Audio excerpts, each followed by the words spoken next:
Hello, I'm Chanelle and welcome to The Gist. More and more TV programmers are finally getting the hint that a lot of queer adults were queer kids. Treating LGBT content like it's taboo makes those kids feel like who they are is taboo. Which is why Nickelodeon's revamp of Blue's Clues, now called Blue's Clues and You, released an alphabet song wherein the letter P stands for pride. The song's video can be found on the show's YouTube channel, and it depicts the letter P surrounded by many of the flags representing different identities on the LGBTQIA spectrum. I'm positive that this simple gesture will mean the world to kids who unfortunately might not have any adults in their lives who tell them it's okay to be themselves. Openly LGBT persons were not allowed in Britain's armed forces until the year 2000. Now, 2 decades later, the Ministry of Defense has announced that those who lost their medals due to their sexuality can now apply to have those medals restored. However, so far, only one member of the British government, MP Johnny Mercer, has publicly apologized for the former homophobic policy. A new study from the Centers for Disease Control and Prevention has found that LGBT people are at a higher risk than their heterosexual counterparts when it comes to contracting a more serious case of COVID-19. The study showed that LGBT people have higher rates of certain health conditions, such as diabetes and asthma, that can lead to worse or even fatal COVID-19 outcomes. Studies like this are so important because they prove time and time again that healthcare needs to be more LGBT inclusive so that everyone can receive proper and comfortable care. An international review of LGBT rights has warned the UK that transphobic hate speech has caused significant damage. The rise of anti-trans hate speech has caused Europe to fall lower on the ILG Europe's Equality Index. The report even specifically named author J.K. Rowling as one of the voices damaging the UK's progress on creating equality and improving the well-being of transgender people. If only these powerful public figures would use their voices to uplift instead of invalidate and harm. The viral story of Central Park Karen became one of the many Karen stories we saw throughout 2020.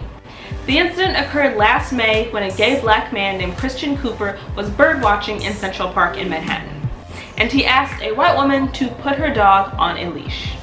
The woman then went on a racist tirade that was all caught on camera, claiming she was going to call the police and tell them that an African American man was threatening her life.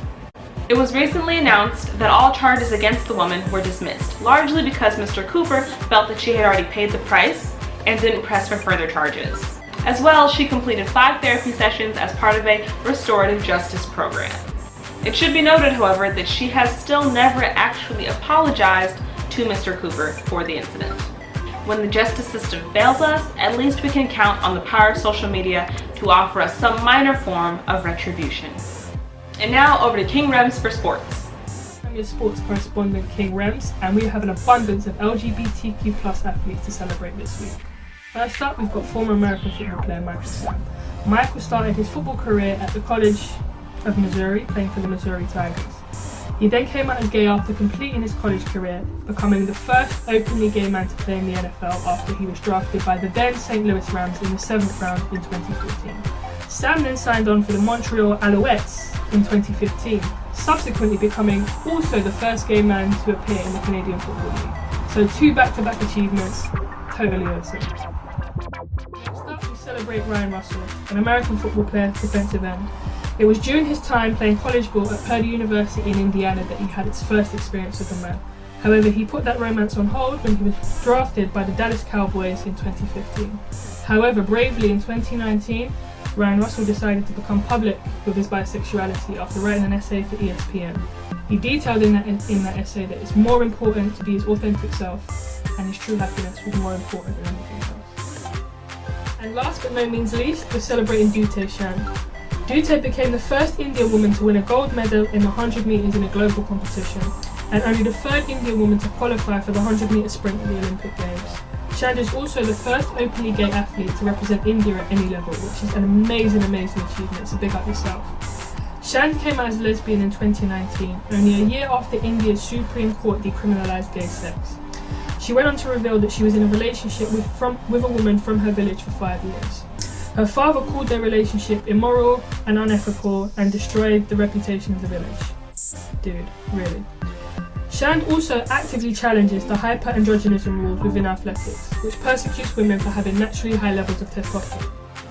And that's the gist this week. Thanks for watching.